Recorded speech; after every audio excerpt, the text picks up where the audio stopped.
à tous, bienvenue dans cette nouvelle vidéo. Aujourd'hui je reviens vers vous pour vous faire un book haul parce que ça fait très longtemps que j'en ai pas fait. Du coup j'ai accumulé une pile énorme de livres que je dois absolument vous présenter. Et oui, il y a des livres en français parce que je les ai depuis longtemps ces bouquins, avant que je me dise que j'allais lire plus qu'en anglais, donc voilà. Mais c'est pas grave parce que ces livres il faut absolument que je vous les présente, parce que je sais qu'ils vont vous intéresser, parce que c'est des livres qu'on ne voit pas très souvent mais qui ont un résumé de malade et un contenu assez inédit. Donc on va commencer tout de suite avec le premier livre qui n'est pas si inédit que ça parce qu'on en entend beaucoup parler. Oui, c'est peut-être le seul, non, il y en a quelques-uns encore qui sont assez connus pour le moment. Donc le premier livre que je vais vous présenter, vous l'avez déjà vu sur mon compte Instagram, mais c'est pas grave, je vous le représente ici. Il s'agit de Talking as Fast as I Can de Lauren Graham, qui est l'actrice qui joue Lorelai Gilmore dans Gilmore Girls. Oui. Donc c'est une sorte d'autobiographie, on va dire, parce que c'est un essai qu'elle a écrit à propos de sa vie, des moments de joie, des moments de tristesse. Elle raconte aussi un peu ce qui se passait sur le tournage de la 8e saison de Gilmore Girls, qui est A Year in Life je crois. En tout cas, elle parle de sa vie d'actrice grandissante, de ses moments sur les plateaux. Il y a aussi des extraits de son journal intime, enfin journal intime non, enfin d'un journal qu'elle a tenu pendant le tournage de la 8e saison, comme je vous l'ai dit. C'est le genre de livre qu'on va lire le soir, et quand on le lira, on aura l'impression d'être entre copines, en train de rigoler, genre un peu... Voilà, dans le canapé, cosy comme ça. Une fois que j'aurai fini tous mes Harry Potter là, je me lancerai directement dans celui-ci parce que j'adore Lauren Graham, donc il n'y a pas de raison. Donc le deuxième livre que je vais vous présenter, on entend beaucoup parler ces derniers temps. Là je commence avec ceux dont on connaît un peu déjà les titres, mais vous verrez plus tard. Il y aura de quoi... Le livre.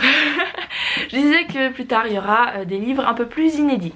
Donc le livre qui me donne cette super mine quand je le mets là-dessous, maintenant j'ai perdu le point, bon c'est pas grave, il s'agit de La chimiste de Stephanie Meyer. Voilà, l'auteur de Twilight, l'auteur des âmes vagabondes. On n'a plus besoin de la présenter, mais voilà, ça c'est son dernier livre qui parle d'une chimiste, je cherchais le nom, d'une chimiste qui travaille pour le gouvernement américain et qui travaille dans un secteur dont personne ne connaît vraiment l'existence parce qu'en fait elle est maître dans la torture de gens avec des produits chimiques. Donc c'est un peu un secret dont tout le monde n'aimerait pas parler, hein. Mais en gros d'un jour à l'autre le gouvernement américain va se retourner, enfin va retourner sa veste contre elle et elle va devoir fuir, et c'est tout ce que je sais pour le moment, mais apparemment ça a l'air plutôt pas mal, ça s'annonce assez trépidant, hein. Je ne sais pas, je me réjouis de le découvrir parce que j'avais lu les Twilight évidemment, hein. Mais bref, donc l'agent va vouloir sa mort et elle va devoir fuir. Voilà.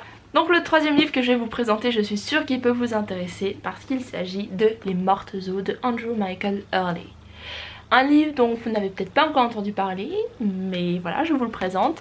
Recommandé par Stephen King qui dit Les Mortes Eaux n'est pas seulement un bon livre, c'est un grand livre, un roman incroyable. Ce livre se passe en Angleterre dans les années 1970. Voilà. En fait ça va parler d'une famille, les Smiths, qui comme tous les ans vont partir en famille pour faire un pèlerinage dans une paroisse dans le but de guérir leur aîné qui s'appelle Andrew, qui souffre d'une maladie mentale. Et voilà, donc ils y vont comme chaque année et ils vont pendant leur escapade, donc Andrews, hein, l'aîné avec son plus jeune frère, vont se balader un peu par là et ils vont rencontrer des villageois qui sont assez hostiles par rapport à ces pèlerins. Ils vont pas trop hésiter à montrer leur hostilité et apparemment ces villageois sont pas tout nets non plus parce qu'ils font des espèces de rites, des espèces de comment on appelle ça, de rites païens et tout ça, donc ils sont pas hyper nets non plus. Ça va un peu mal se passer entre eux parce qu'il y a un mélange assez sinistre entre ces deux groupes et apparemment les pèlerins sont aussi perturbés que les villageois et donc ça donne un bouquin juste perturbant. Un livre que j'ai reçu à mon anniversaire, il s'agit tout simplement de Harry Potter and the Cursed Child. Voilà, on me l'a offert parce que maintenant tout le monde sait que je suis en train de relire les Harry Potter, donc voilà.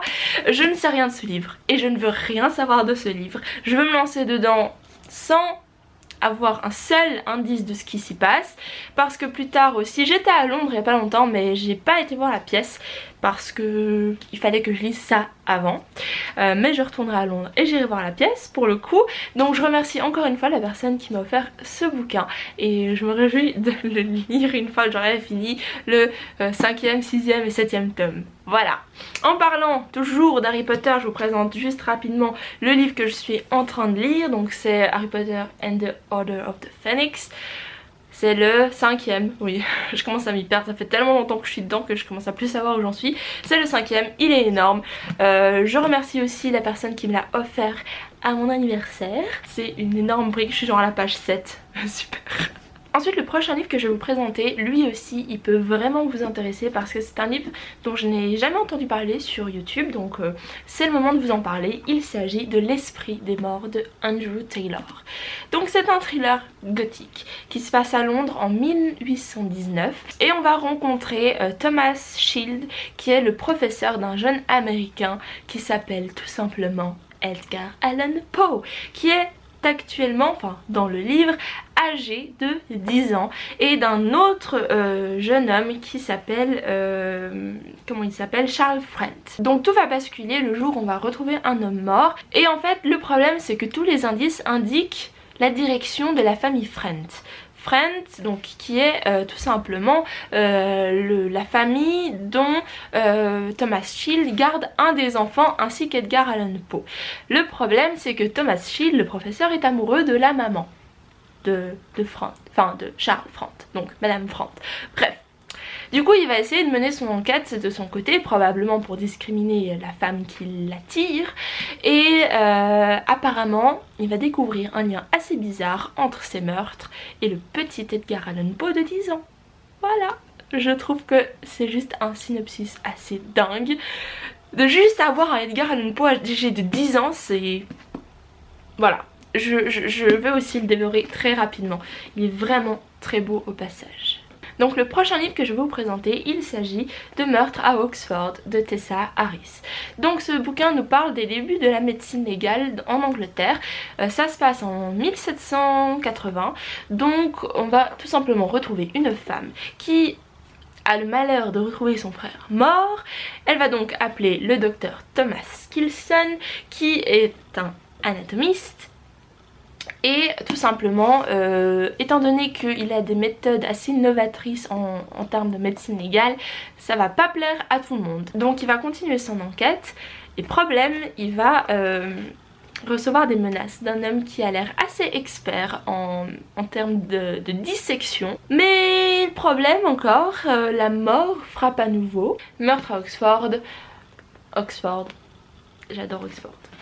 J'étais obligée. Prochain livre que j'ai à vous présenter, comment faire un book haul sans parler de Stephen King. Il s'agit tout simplement de L'année du loup-garou de Stephen King. Un livre dont je ne sais pas grand chose, mais je ne veux pas en savoir plus parce qu'il est tout petit et en fait il est, comment dire, illustré. Donc je viens d'en trouver une mais j'arrive pas, voilà. Donc il est illustré. Et c'est assez court et ça se passe par saison, donc on a janvier, février, voilà. Et je ne veux pas trop en savoir parce que je me lancerai dedans probablement juste comme ça. Tout ce que je sais c'est que ça parle d'un loup-garou. Voilà. Donc le prochain livre que je vais vous présenter, c'est un livre dont on n'a jamais entendu parler mais qui a l'air juste sensationnel parce qu'on se retrouve dans un univers néo-gothique. Bref, il s'agit de Le Blanc va aux sorcières de Hélène Yoyemi. Je pense que ça se prononce comme ça. On va retrouver un personnage qui a 16 ans et qui malheureusement perd sa mère et à partir de ce moment son univers va devenir encore plus fragile qu'il ne l'est déjà. Elle va donc se retrouver dans une nouvelle maison chez son oncle il me semble, qui a une maison d'hôte, une maison plutôt, comment dire, on va dire maligne, parce qu'elle est très bizarre et en fait elle utilise ses charmes. Donc par charme j'entends par exemple qu'il y a des pièces qui sont plus grandes que ce qu'elles ont l'air ou des fenêtres qui ressemblent à des yeux et enfin bref cette maison utilise ses atouts pourchasser les habitants. Je ne sais pas ce qui se passe après, mais juste une maison un peu hantée comme ça, ça m'a l'air super, surtout que vers chez moi il y a une maison mais qui correspond tout à fait à cette description parce que les fenêtres ressemblent tellement à des yeux. C'est horrible. Apparemment ça correspond plutôt bien à l'univers de Tim Burton, étonnamment, et ça réinvente aussi plutôt pas mal cette histoire de maison hantée. Donc je vous le conseille, c'est aux éditions Galad Édition, dont je n'avais jamais entendu parler, mais je vous encourage à découvrir ce bouquin. Donc comment ne pas finir un book haul sans vous parler de Stephen King? Aujourd'hui je vous présente Cujo. C'est une édition brésilienne, mais si vous ne connaissez pas encore l'histoire de Cujo, ça commence avec une vieille femme qui prédit que l'été sera chaud mais aussi sanglant. Ok, enfin ok, jusque là pourquoi pas, mais en fait tout va commencer quand un Saint-Bernard du nom de Cujo va se faire mordre par une chauve-souris. Voilà, et du coup il va être pas très bien dans sa tête et ça va le faire devenir un peu fou.